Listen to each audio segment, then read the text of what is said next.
Yeah. Everyone, welcome to Tech Down Over. It is Friday. What is it? December 17th? December. Hello, March 17th. March 17th. March 17th. So in your case, March 18th. Yeah, that's right. Jeff is in Australia. I'm over here in Southern California, and we are just doing our YouTube pre-show. We're just going to go through a shot real quick. We're not going to go through it. Let's just start the show recording. It's easier. Yeah. So we'll start the show recording in 3, 2, and 1. Hi, everyone. Welcome to Tech Down Over. I am joined today by my good friend and co-host, Geoff Blanchard. How are you, Geoff? Good, thank you, Rick. I was thinking of putting a bit of soundtrack behind when you introduced me, so I'll have my own theme tune or something like that. So. We could have da-da-da-da!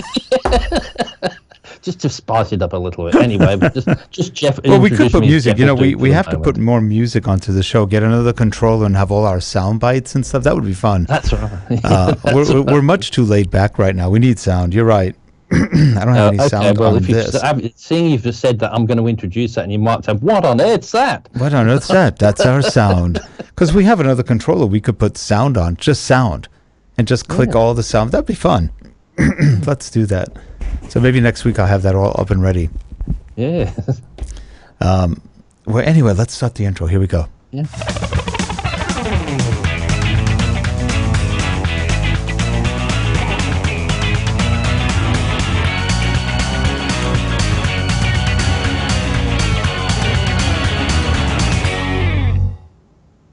And we are back. Okay, here's the main question of the day. Geoff, did you pre-order the GH5? No, still haven't. I'm wanting to, and I can tell you now what I've been watching. You know, Gordon Lang. Oops, there's the end of the show. I'm sorry about that. wrong bank of buttons. You did say you had to leave a bit early today. Yeah, that was it. That was just a question of the day, and now we're gone. Well, I was looking at Gordon Lang. Yes, I love Gordon. Gordon Lang's just done just over an hour review on that, and I'm just about halfway through on that. He did. So I respect what he says. And the thing is, I'm pretty sure I'm going to order one because all the people I respect out there in the photography business have all got a lot of good things to say about it. Yeah. Gordon has a few bad points, but I said bad points which are not showstoppers. Like there's a display button on the side, to change the display on the side of the camera, which is flush and just a little bit hard to get hold of. Right. But he said that's not a killer, but there's just a few little ergonomic things. He said, but no worse than the GH4, but a lot of things even better on that. And now, did you know that Gordon is a physicist? Oh no! But he seems he's a trained Royal Academy of Science or something physicist in England. He's a very smart guy. I love his reviews. We've been trying to get him on the show, and he's playing coy with us. Oh, really? I'd like to go on the show. That would be interesting. Well, come on! But I just like the way how he can just sit there and just talk about it, not scripted, but be very informative as well. But there's just also a few extra features that I keep getting along with the GH5 and finding different little snippets of features that I like. And one of the things is it's got the built-in time-lapse feature, yes, which a lot of cameras do have, which you put that one frame every 10 seconds or something and gives you a squillion photos. Then you take those photos into Premiere or Final Cut and create a video out of them. And then it can be a little bit jagged and that because depending on the way you do it. But the GH5 does have the feature where you can do your time lapse, and it will ask you in the camera, do you want to make it in the camera? So it will make you with the video in the camera without you having to use all the different stills. So which is really nice. And it says it does it so you get a real proper smooth time lapse. You don't get that jagged one that you do with doing stills all by yourself. So I do like that. Well, I thought, now I may be wrong, but I thought they were also taking a video time lapse where you would tell it how many seconds, and it basically does like 1 frame a second on a video, and maybe doing some of that too, because in essence, it's already in a video format usually when it does the timeline, and it would be pretty easy to do. Now, guess who just pre-ordered his? Well, I can't be you because you've already. No, I've got two on order. Hugh Brownstone. I was just going to say, because I saw Hugh's new video, but then Gordon's came up first, and I thought I'll watch Gordon's first, and then I'll watch Hugh's because poor old Hugh had a problem with his Mac, because I saw he was going to get that review out earlier. So I like the little 50-second video he did. It's down. It's down, and so I thought, I'll keep my eye out for that. And I thought, there's Hughes. So he has. And he did another. He went through more talking points about the camera, what was better about the 6300 or 6500 Sony, and he finally goes, but I'm going to order it. What I told him is that we sent her. I think Danielle sent it. She may have forgotten, but we asked Hugh to come on like 2 weeks after its release, like mid-April, so that we can compare notes.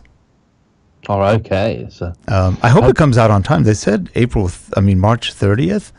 So hopefully in less than 2 weeks it'll be out, and I hope Sammy's gets them on time because that's who we ordered from.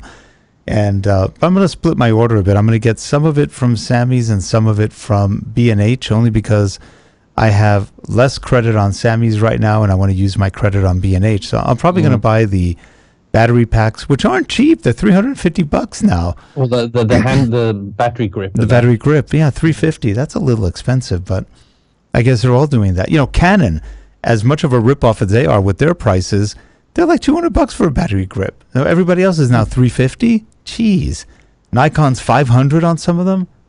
My God, just put a battery in. But the thing is, with the Nikon, when I was looking at the D750, there's you can get some aftermarket ones for about $75. There are some, same thing. But the official Nikon ones are almost $500. That's right, and sometimes you just feel obliged to have the proper one, but really I can't see if it's holding okay for $75 as opposed to $300. I might take the risk at getting one of those because it doesn't do a great deal, does it? No, it just basically powers you up. It doesn't have any other features. Now the Fujifilm is about $350 for the X-T2, but it puts you into turbo mode. It has the headphone jack, which is really weird having the headphone jack on your battery grip.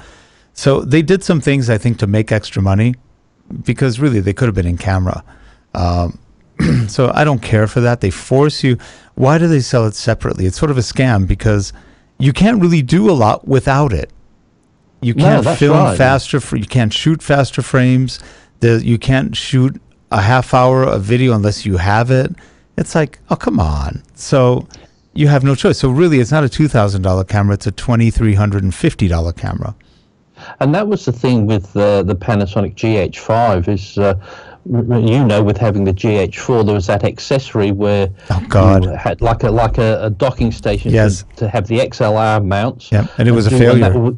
And it said it nearly cost as much as a GH4. No, it cost as much in those days. It was $1,900. But as I said, the GH5, it doesn't have, all you need if you want the XLRs is that $250 or $300 adapter. Or you put in your own. You don't need, it's all built into the camera, so you don't have to carry around as much. So it's quite a innovative camera. The only thing that's as I said, I think we talked about this last week, but it's not a down point for me totally. But last week I was doing some filming and I'm trying to put it together, and I had my Canon XA10 filming and the Panasonic FZ1000. And yes, it only does 30 minutes recording in one shoot, but it makes 6.5 minute little snippets of videos. So I'm having all sorts of trouble trying to, because I wanted to use the sound off the Canon and put that onto the Panasonic so I can have my multicam shot. But I can't keep it because it's to put it into, get it synced together is becoming a nightmare. So I'm just hoping. Well, no, what you could do, it'll be one file. Well, no, what you could do is take those 6 files, just join them in Premiere or Final Cut, whatever you like, and create one clip. It's a little extra work, or group them in Premiere. And I think, I'm not sure if you can do it in Final Cut, but in Premiere you can group them. And now they're one clip, and then you just bring in your Canon. Is it Canon? No, the FZ 1000 clip. I've done that. Wait a minute, doesn't the FZ do multiple clips too? The FZ 1000 does multiple clips. The Canon XA10 just does one big file. That's okay. So on the XA10, then you take that big file, and now you only have to match the grouped one to the one big one. And you can usually do it by some loud sound. A lot of times when you start recording, just just do a quick, snap. It definitely will do that. Yeah. But then I've tried that. But where I'm getting the problem with mine is I've got the XA10, which is giving me I've done say a 20-minute filming shot, and then the Panasonic, I've got 20 or so little ones, and I don't know which ones are those to group together that are associated with that one. So I've got about five scenes in the Canon. Ones, you know what though? And then I've got to figure out which ones go to put them together. If you look at their numbers, they're sequential, so you should be able to get the right numbers. Yes, I did, but the FZ1000, the numbers, but it's not necessarily. It will go the files, different files on there, but I don't know where the Panasonic finishes, and I start on the Canon. So I did link it all together, and I got it synced. Yes, it was synced until it went to the different shot and the different thing, and then it all went out. So now wait a minute, are you on the same frame rate on both? Yes. It's matching up first. It's just got something to do with putting the clips together in the right time sequence. And usually when I do a multicam, I just do it the same thing. I don't start and stop. If the camera goes, both have got to go at the same time, which makes it much, much easier.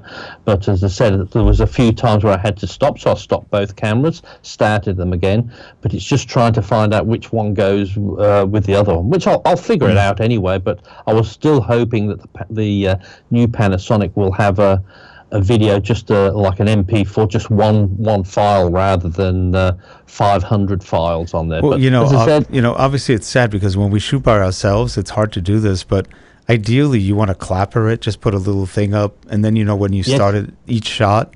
The problem is when you're by yourself, you don't have a lot of ability to do that easily. Otherwise, you could easily mark it in, mark it out. And then in post, you just look for the markers. Oh, here we go, and that's over there, and that's over there. Yeah, and that's what I think I'll have to do if I get the GH5, and it does that. And you can get even here if you go to the camera stores, you can buy the little clappers. Yes. your iPad. Just use your iPad. But the thing is, what I was saying, that at the camera stores, you get these little clappers. They might be $15, $20. But you go to the $2 shop and you can find a little kid's one that does exactly the same for $2. Because it doesn't matter, and you can write on and But you have an iPad, right? We haven't used a clapper in almost 10 years. There's apps on the iPad. We use one, Professional Slate, Pro Slate or something like that, and it does a shunk shunk, and then lights the screen bright and darkens it as it does it, and it makes a sound shunk shunk. So it gives you a perfect time code. You can write on it beforehand, this is what I'm shooting next.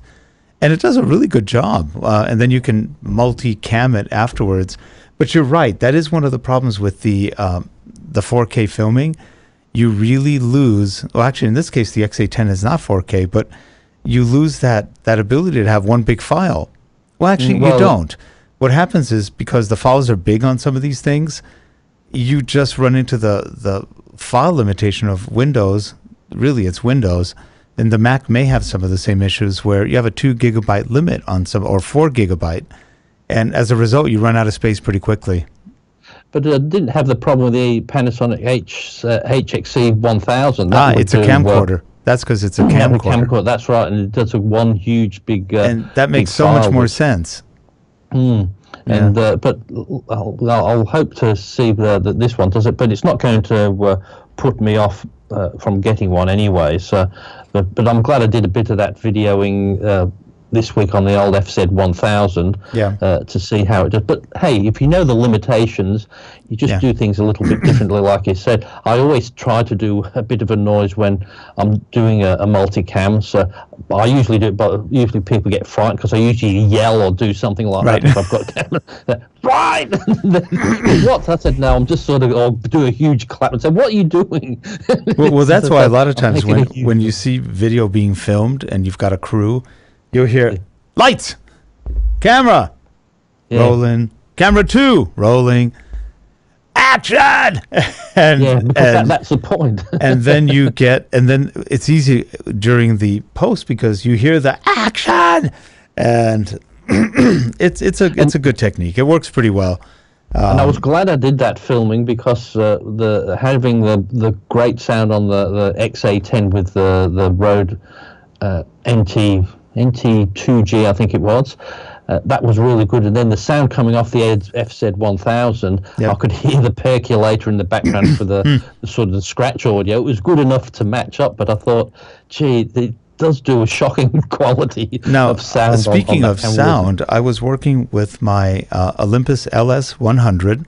This is a professional PCM recorder.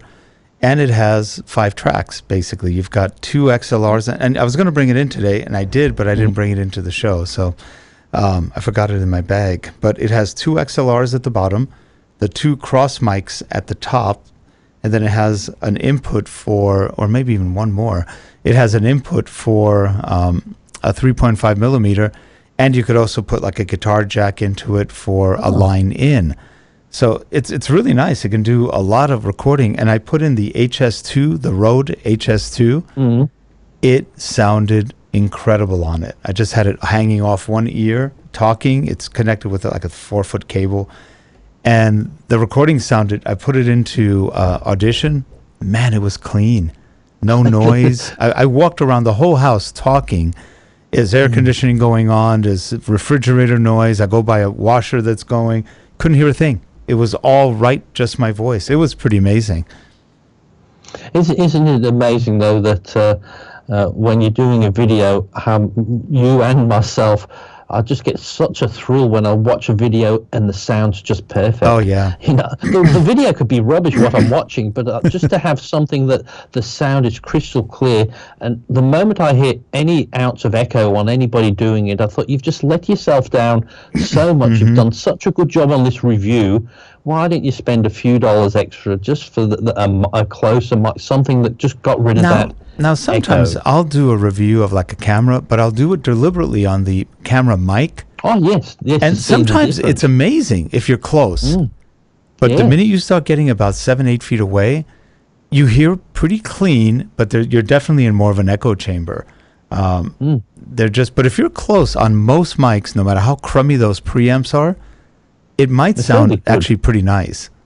And I find even though we bag all the camera noise that it records, nearly all the ones I've done, I still use a lot of that thing for a bit of background noise.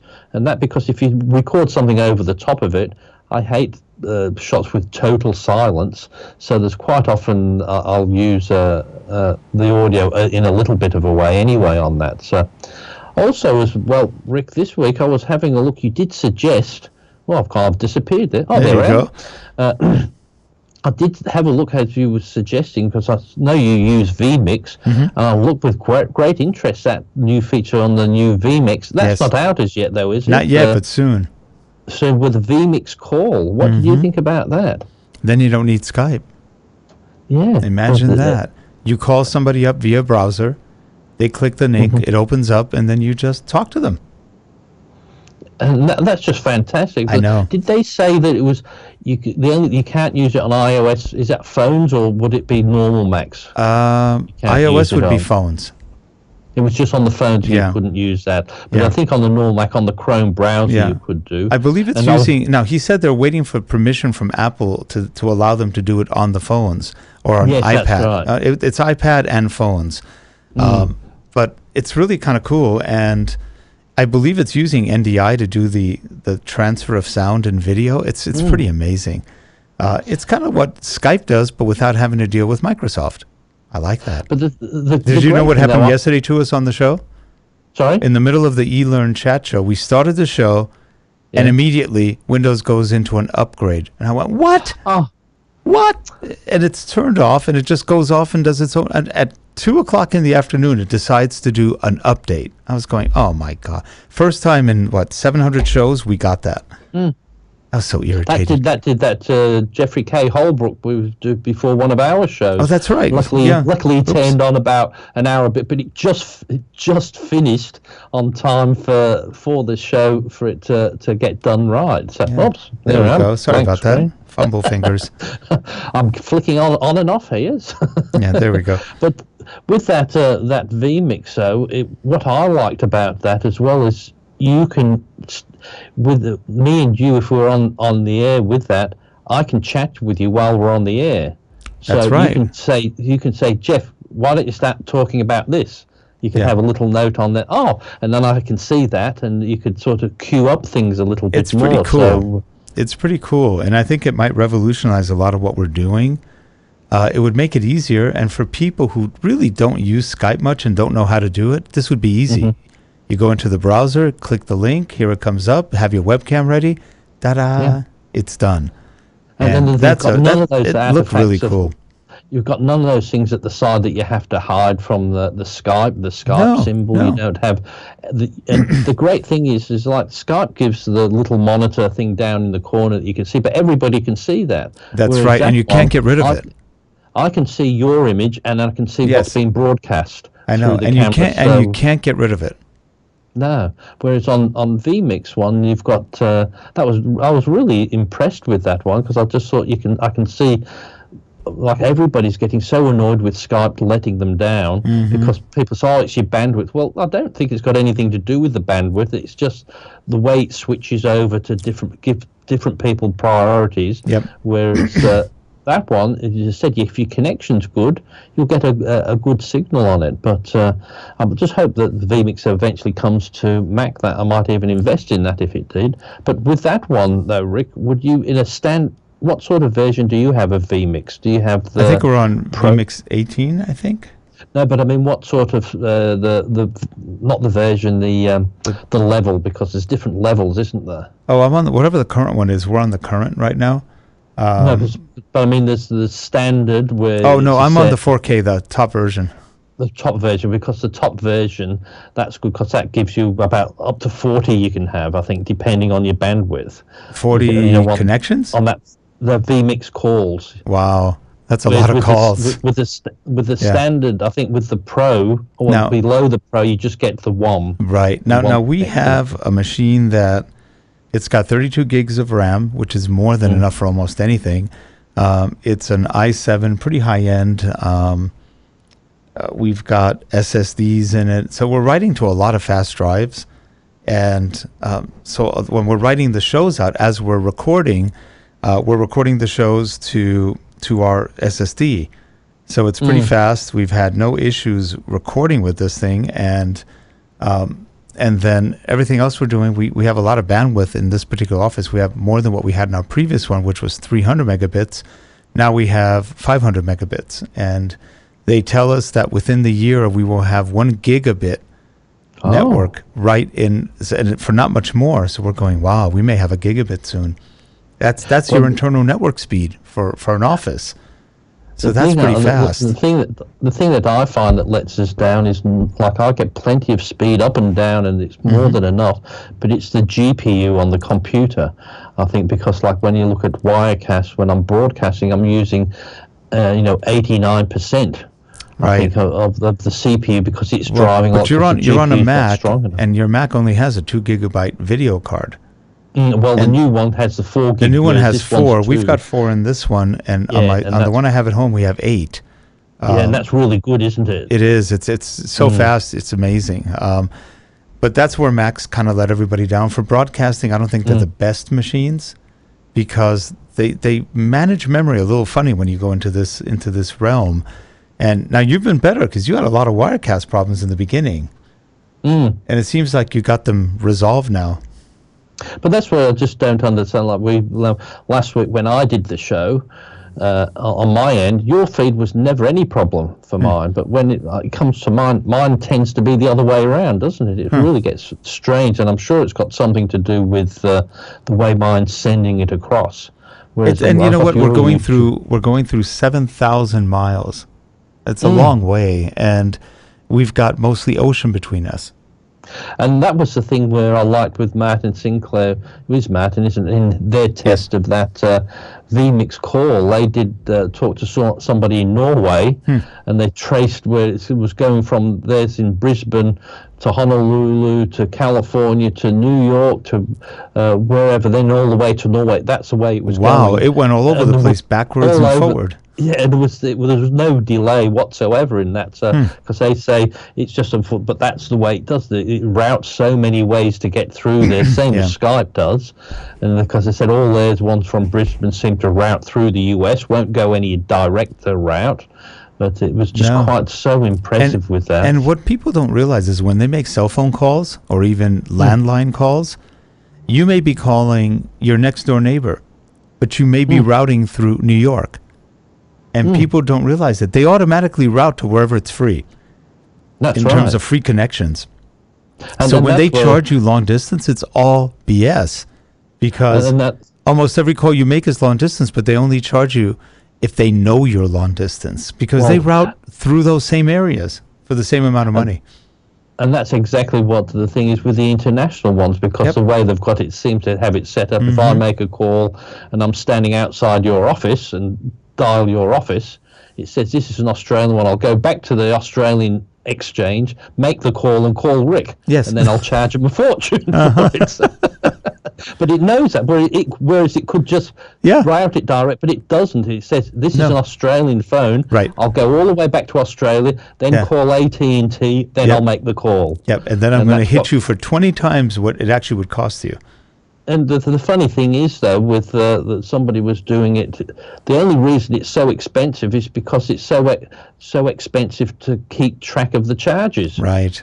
They said if everybody just said, well, we'll use it, it would be much cheaper for them to maintain the system. It's just it costs them so much to know that you're in America, that you're doing a call back to Australia to do that, to keep track of that. And they know right now it doesn't cost any more to do a digital call from anywhere to anywhere.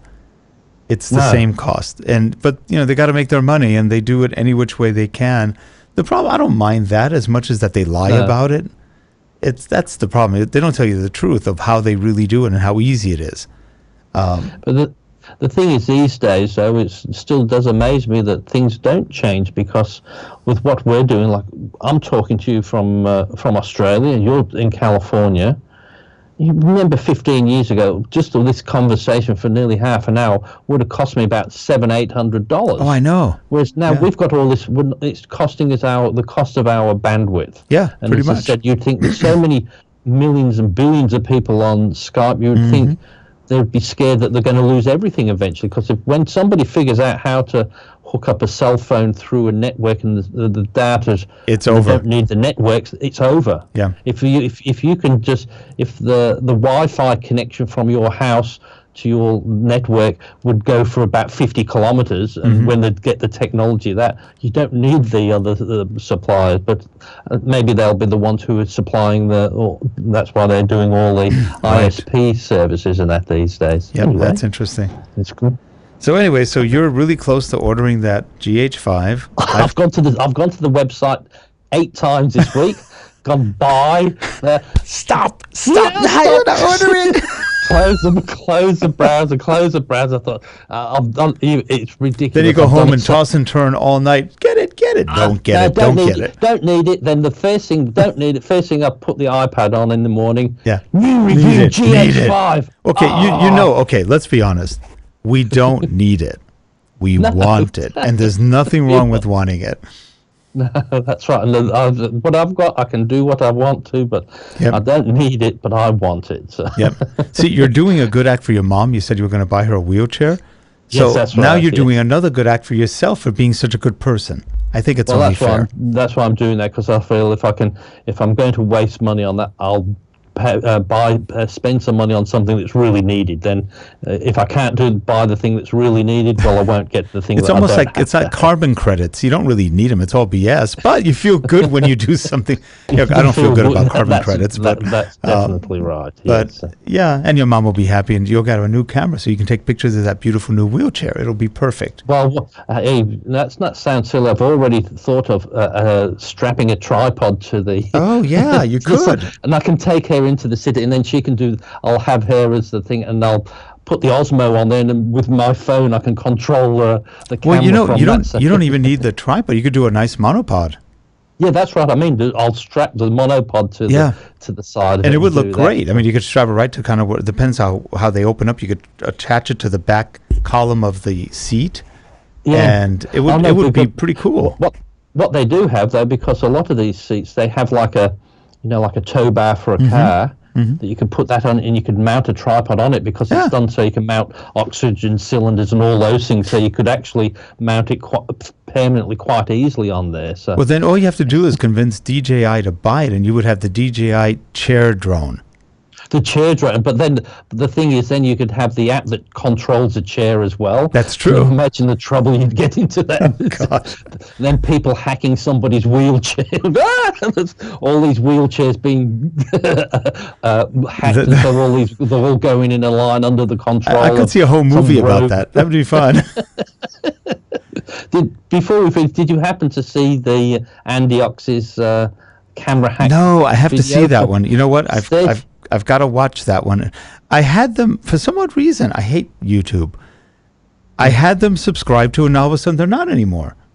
Oh. Have you noticed that YouTube every so often unsubscribes you to people? Well, I actually have gone through because there's so many ones there. I went through and unsubscribed to loads of them because I just want the ones. Right, I did that too. But then ones I wanted, it got rid of for me. And I still like the ones that I unsubscribe, but I've got to make that decision that I miss things from the people I really want to see. So I've got down to about a dozen now, and I think, and then I keep adding ones as they come along. But I think I have about 50. That's a lot. But I look at about 7 or 8 every day, and the rest I get to, and some of them don't broadcast that much. So maybe only once a month, once every 6 months. So you don't miss much because they're really not on that much. But I do like the Andy X ones, and I go, where'd they go? I don't have them anymore. Now that you brought that up, I have to resubscribe because they took me off. Not they, but YouTube takes you off. There's some sort of rules or algorithms. But I thought those guys did just such a good job, and I always think, just imagine if somebody throws, a couple of $1 million their way. Like they've done this on a few thousand, $5,000 or $6,000. Oh, I know. Imagine what they do if somebody could throw some decent money at them. So. Either at that point when they have $1 million, they go, what do we do? I don't know. I can't think of anything. What will be worth? I don't know. I quit. Well, that's the thing is you sometimes do a lot better when it's for yourself and there's no pressure. Yeah. When somebody gives you $1 million, you just lose it because your life's on the line if you don't use that $1 million. Have you ever gone back and looked at the Camera Store TV when they did the camera wars? Oh, yes, I've seen that. And they run around, and they're shooting the fast action bursts. It's hilarious what they've done. And it's really well done. They do the whole thing with different cameras, and it looks like a whole battle scene. Well, the Andy Ox one, you'll have a look at. They have a battle scene. Okay. With the camera, but you've just got to see what the rest of the rest of the story, which makes sense on that as well. So. I got to watch that. Maybe I'll watch it this weekend. I got to catch up on things. It's 40 minutes, but it's well worth watching. Maybe put it on YouTube on the big TV. Yep. On that, because with the big sound, because they do a really good. It's just so well done. I just really did enjoy it. That sounds great. Well, yeah, this year I'm not really looking to buy any other cameras except those GH5. I might get the FZ 2500. I really have my eyes on it. It just seems like a fun camera to have. And I think I'm going to sell my Fujifilm X-T2s. I said, here I am laughing when you said, that's all I'm going to buy this year. Yeah, that's it. I'm done. That's enough. Well, no, you know what we've done the last couple of years. It was insane. We spent over $30,000-$40,000 on camera equipment, and we sold almost all of it. Huh. I'm done. I don't want to do that anymore. And I was listening to Peter Gregg. He's as bad as I am. He just sold his 5D Mark IV. I kept telling him before he bought it, don't buy it. Don't buy it. Now he sold it. He sold it because he couldn't take it anymore. And he's getting a GH5. And, so here we go again. He went Canon because he thought it'd be good, and then he realized it's a piece of junk. It wasn't worth it. The video, 1 hour of movie is 255 gigabytes. My gosh. The thing is, I think that gets everybody with the GH5, it's a good compromise. You've got excellent video and you've still got excellent stills. Yep. You've got one camera. It might not be good as some of the top ones, but the top ones do great stills, but not very good on the video. And they do the great video, not so good on the stills. It's for that price. It's getting up into the high ones, but that's all you need to take. Like, that's true.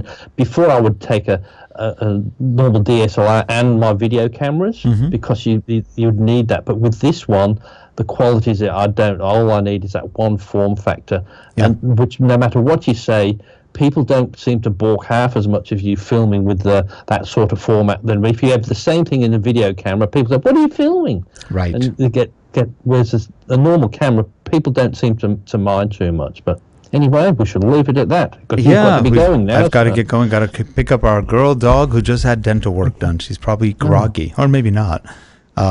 Last time we picked up our Sammy, you met Sammy. She passed away, but they told us she may be really sleepy when she comes out. She comes out and jumps on the counter. I went, that's sleepy, huh? She jumps on the counter. She's looking like, hey, what's going on the counter here? And I went, you're supposed to be asleep. She looks at me like, hi. Now, Rick, I hope you heeded my warning last week about your daylight saving time. I did. I almost forgot, but I did, and I'm still recuperating from it. Well, now it's 9 o'clock in the morning here instead of 10 o'clock when we start. So it's 9. Yeah, we went straight forward, so you went back. Yeah, you stayed, right? And then we could finish at the summertime at the end of the month. Then it'll be 8 o'clock in the morning because we go back an hour. So. Yep, fun. It's our world. Anyway, if you're watching the show and you enjoyed this, let us know. Give us a thumbs up, whatever that does. I don't know, or just tell us what you think. If you have any questions on camera gear, audio, whatever, let us know. We'd love to answer them. We do check our YouTube email about once every 6 months. I mean, we don't check that often, but we should. I don't know what we're missing sometimes. We have to check more often. I'm going to have Danielle, when she gets back, start checking emails on these things, because otherwise we miss comments and we're sorry. But anyway, well, have a good one, Geoff. I'll see you next week, and by then he'll have a pre-order. I bet you. Yeah, I bet you. I bet you he will. The better half will take over. Anyway, well, take care, Geoff, and I'll see you next week. And bye, everyone. Have a good one. Bye-bye. Okay. Bye for now. Let's try that as an outro. Starting again. Let's start again.